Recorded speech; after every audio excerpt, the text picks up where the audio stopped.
ጉድ ሰራችኝ ነው። ጉድ ሰራችኝ የሚል አንድ ስራ አለና ስለዚህ ስለሚለው ስራ ጉድ ሰራችኝ ስለሚለው ሲያጫውት በዚህ አጋጣሚ እንግዲህ ጉድ ሰራችኝ የሚለው ዘፈን እዚህ ኢትዮጵያ ቴሌቪዥን መጥቼ ስቀረጽ ለሙስሊም በዓል ነበረ። ኤደን ትባላለች ፕሮግራም መሪ፣ አብዛኞቻችሁ ታውቃታላችሁ። ባለፈው ባይተዋር ነኝ ያልክ አሁን ደግሞ ጉድ ሰራችኝ እንዴት ነው ጉድ ይሰራዋል ብዙ ጊዜ አለችኝ። ብዙ ሰው የሚጠብቀው መልስ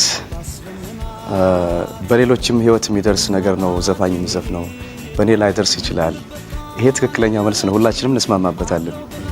ግን በጊዜው ያ ነገር ሲሪየስ የሆነ ቃለ ምልልስ አልነበረም። በዓሉን በማስመልከት ለየት ያለ ጨዋታ ለመፍጠር ነበር የሷም ሀሳብ። ስለዚህ ቀልድ ደግሞ ሲባል የማይጠብቀውን ነገር ማለት ነው አይደለ? አብዛኞቻችን እናውቃለን። ኤና ዜድን ቦታ ስናቀያይራቸው ቀልድ ይሆናሉ። ስለዚህ ጉድ ሰራችኝ ለምን አልክ ስል እንደዚህ ነው ብዬ ከማስረዳት ጨዋታ ለመፍጠር እኔ ነኝ ጉድ መሰራቸው ሲባል ሁሉም ድንግጥ ይላል። በተለይ እናንተ ብትኖሩ በጣም ትደነግጡ ነበር እና